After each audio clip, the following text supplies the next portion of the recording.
What's up? You're in the Beat Sessions. I'm your host, Mitchell Weary. Some final thoughts on the brand new record from Sufjan Stevens entitled Convocations, which he released in its entirety on May 6th. It's been very intriguing watching this album come out volume by volume over the last month. If you're not familiar with this project, it is a 49-song opus that Sufjan wrote in remembrance of his father, who passed away tragically in October of last year. It's very remarkable to consider the small span of time that he put together this project, given the magnitude of it, the experimental nature of it as well. This is an all-instrumental project, and so it's very personal. It's almost bordering on esoteric, but I respect it for that reason. I like and admire Sufjan as an artist because he seems like the type of person that creates art for himself. And I think that you get the best kind of art that way. I think it's a very important thing to teach young, aspiring artists and even professionals, whatever your endeavor might be. Don't, seek validation from others through the things that you do. Do them because you're passionate about them, because you care about them, and because you love them. And so that's the biggest thing that I noticed with this record. The 5 volumes, meditation, lamentation, revelation, celebration, and incantation all seem to represent a part of the mourning process as Sufjan experienced it.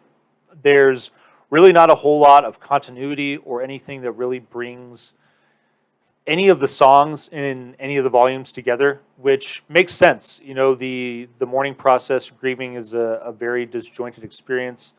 In my experience in my life, I've noticed that your head tends to be all over the place, more so than it might already be.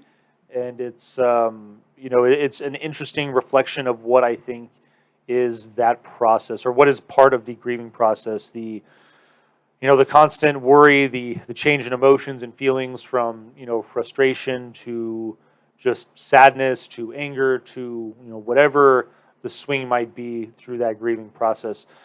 I ultimately, I'm going to give this a vinyl pass just because it is a very large package. So I know it's going to be expensive, first of all, and I'm just not in love with this project enough to spend that type of money on it.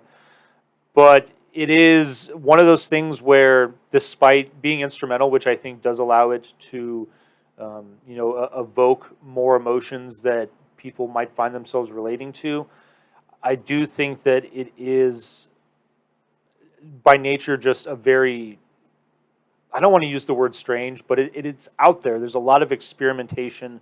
There's a lot of different things that he's doing. There's a number of tracks where there's classical orchestration. Celebration 1 especially comes to mind. And I'm really liking the feel on those songs. I think there's going to be a lot of sampling, a lot of people that go back and use this record to, to produce new sounds for songs that they create. I can see this album being used as a study just for timing structures and integrating certain musical elements with one another. There's a lot going on here experimentally that is very cool, but at 49 songs in 2.5 hours, it's just not something I see myself being committed to, listening on a regular basis, because it didn't resonate with me personally enough. I am thankful to still have both of my parents.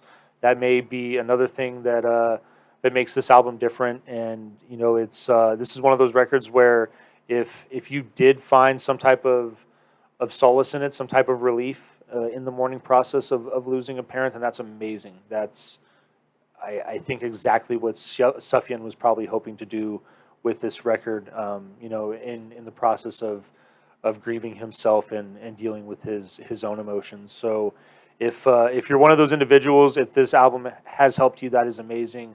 Absolutely would love to hear about it if you want to share the story in the channel. I, however, do see myself looking at this down the road and dipping back into it and checking it out. But for the time being, I've listened to it volume by volume, and I've listened to it in its entirety now. It's quite a runtime, 2 listens to at 5 hours, and I think for the time being, I will throw on some Come On Feel the Illinois and some of the other stuff that I love from him. But I hope you find this review helpful. Please like this video, subscribe to my channel, and check out the live show on Sunday nights, and we will see you next time on the Beat Sessions.